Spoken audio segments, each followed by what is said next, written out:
All right, so um, hand size time. Let's start here by doing a little bit of share screening because I want you to be able to sort of see what I'm badgering on about. I think that's the of crucial importance. So basically, I was inspired to make this spreadsheet because a lot of sort of Kenny Pickett hand hate came out online. Oh, his hands are too tiny to play in the NFL, etc., etc. Um, so I wanted to have a look at, is there a correlation between hand size and fumbles and all that sort of thing, and what did I think about that? So I built a spreadsheet as I'm wont to do. So the spreadsheet looks like this, and I just make myself as large as possible in the corner here so that you can still see me. All right, so this is the spreadsheet, and I might even upload this for the Patreonies, so you can play around with it yourself because I'm really interested to see what your thoughts are on this. I've sort of made a few sort of takeaways of my own, but I'd be really interested to see what your sort of thoughts are. So I've just looked at the 2021 season. I know historically, maybe if we went back, we'd find some interesting trends. I only sort of had the time to look at 2021, but perhaps I'll go back and revisit older seasons at some point. But let's have a look at 2021. So obviously down here we've got our quarterbacks, and then I've put hand size, and I've just put that in a sortable way. So if your hand size was 9 1/8 of an inch, that's you right there. So we've got hand size. We've got the games they played in 2021. We've got their snaps. Now that's total offensive snaps that player played in. Then I put passing attempts in as well. I've put the amount of times they were blitzed. I've put the amount of times they were sacked, the amount of fumbles they had, and then this is the fumble percentage. So this percentage is the percentage of the offensive snaps that resulted in a fumble. Now you could get a higher number here if you went with attempts instead, which could be interesting. You could go a fumble percentage of blitzes to fumbles, percentage of sacks to fumbles. That could be interesting. But I wanted to look at, okay, so this player is out there for X amount of snaps. They had X amount of fumbles. What percentage of those offensive snaps turned into a fumble? And I got into it online with somebody who was going on about the difference between, because I thought it was funny, Justin Herbert down the bottom with the lowest percentage of fumbles, Justin Fields at the top, the tale of two Justins. And someone was saying, oh, but Justin Fields is a running quarterback, disregarding the fact that Justin Herbert had just 9 fewer rushing attempts than Justin Fields, and also played twice as many snaps and had 11 less fumbles. So yeah, whatever. So what we want to do is, I've got averages down here. So average hand size in the NFL, 9.58. It's probably easier to just actually format this, and we can do this live. Why not? You can be a part of the madness. Stop that. What I want is just the cell. I just want the cell back to that.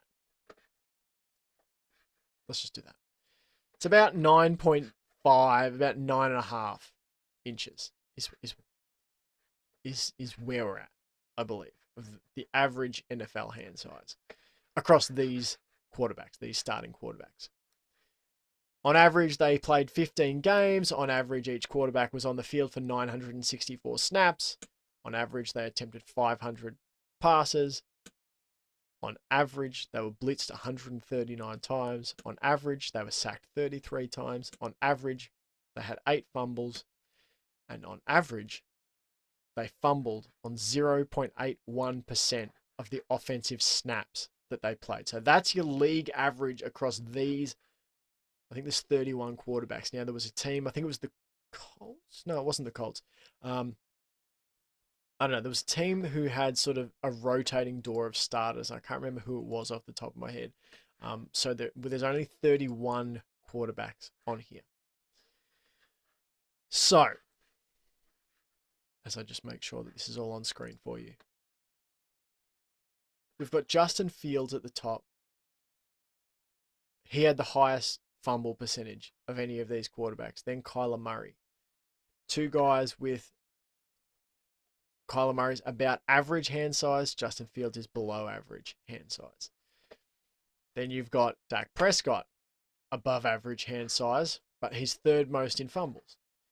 Fumble percentage. He had the most fumbles of any player total. Sam Darnold, below average hand size. He's in the top 5. Tua, above average hand size.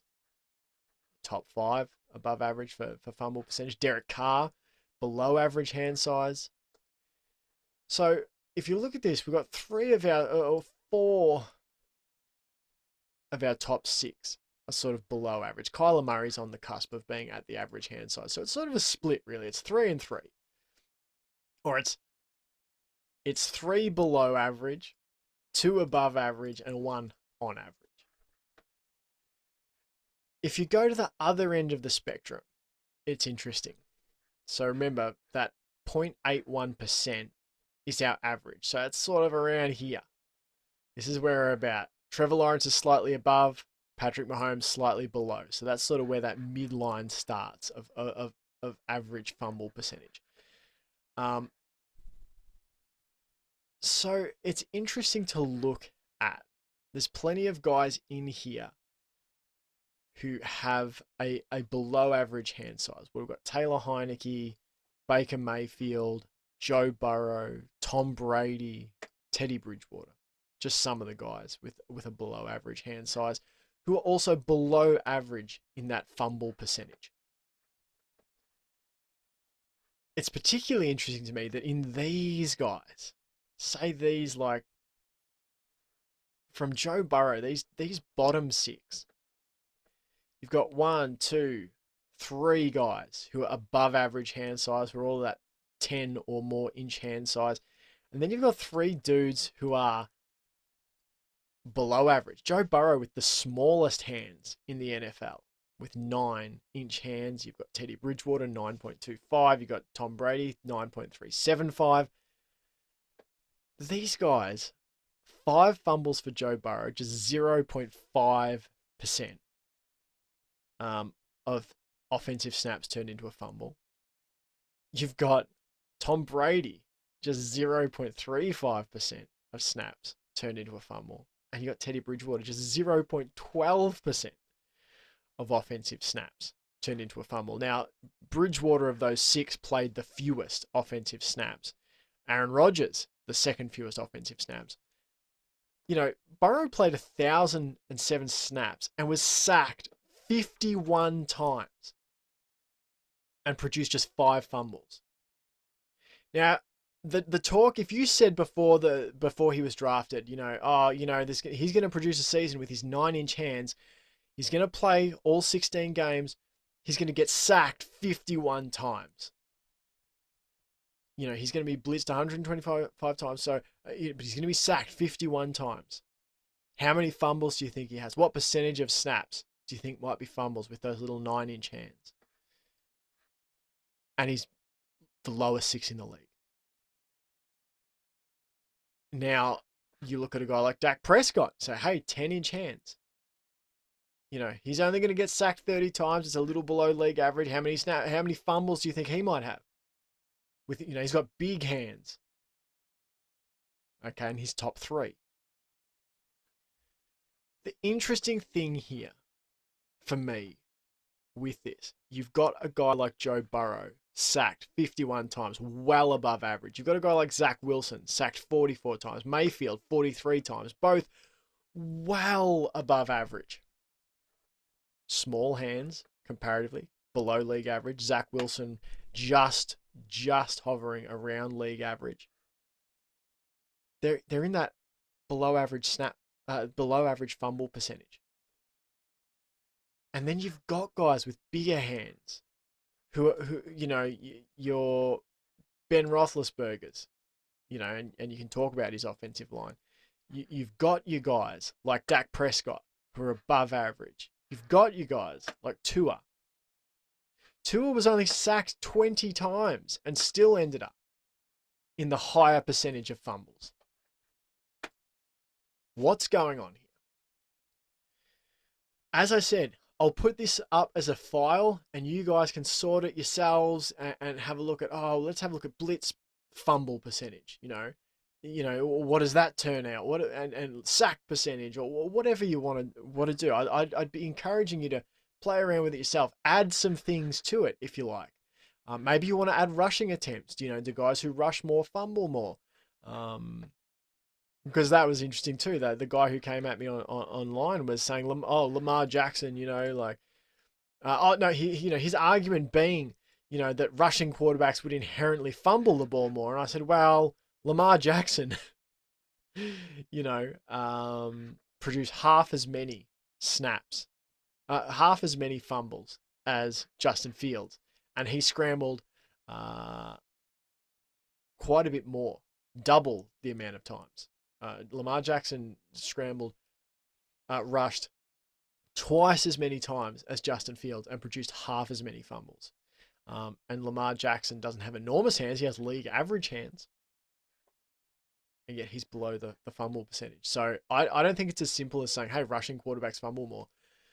What I've kind of boiled it down to, and as I started to think about these players at the top and the bottom, because I think that's where it's interesting. It's interesting to have a look at the guys who are further away from the percentage, from the average than others. These guys all sort of, from sort of your Jalen Hurts maybe, or your Jimmy Garoppolo's around 80% down to sort of these players here. They're all sort of within an average kind of span. For me, it feels like, it really drops off.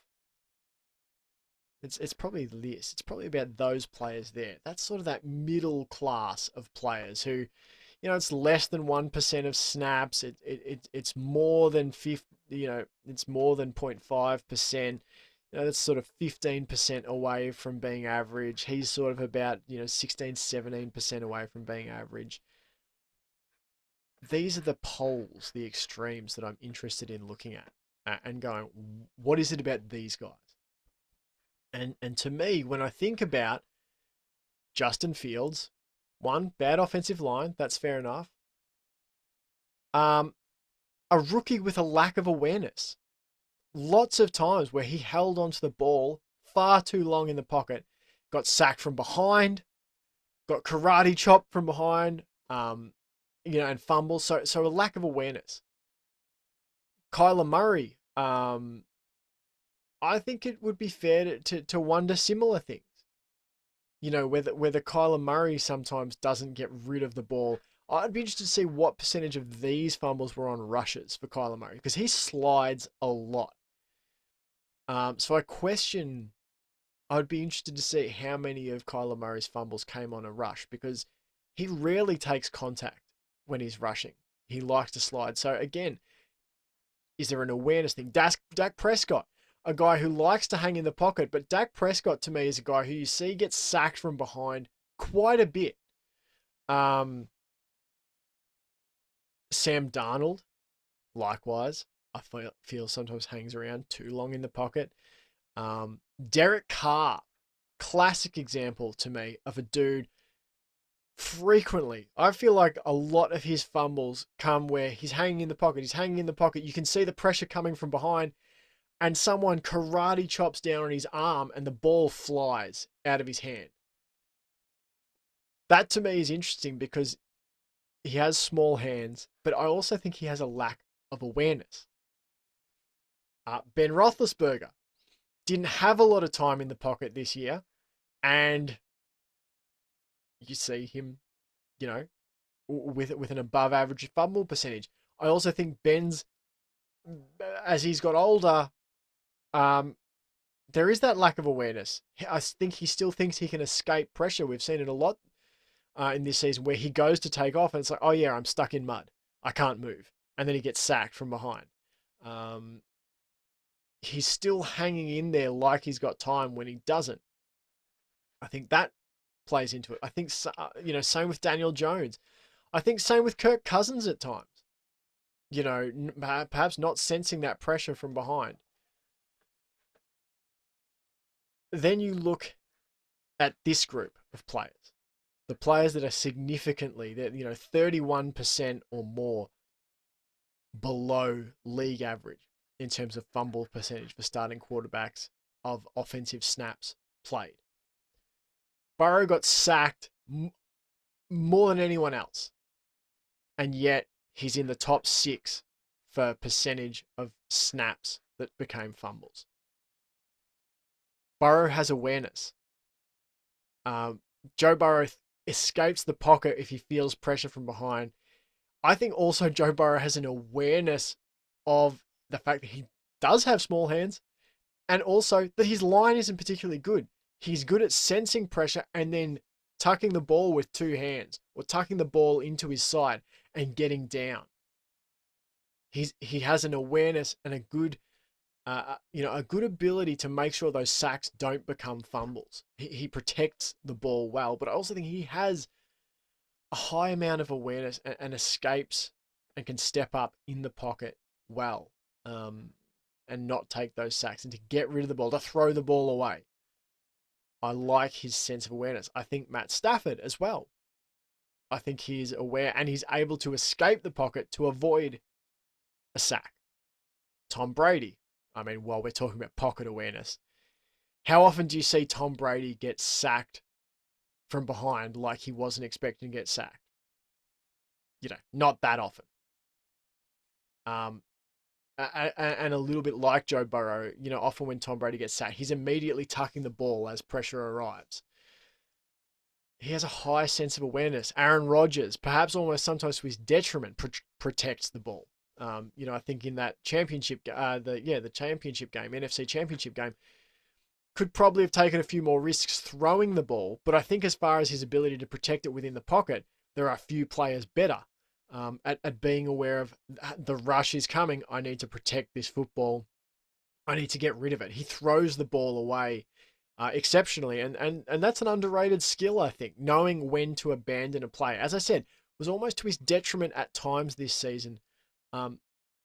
But I think if we went back and had a look at this in other seasons, his fumble percentage would remain low because, again, I feel like he has a high level of awareness and he's able to avoid those destructive plays as much as possible.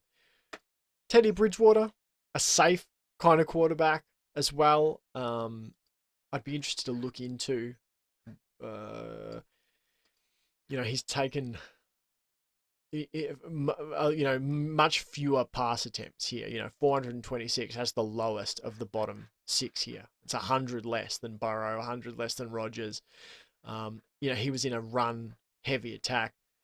I mean, Justin Herbert, to me, that's exceptional.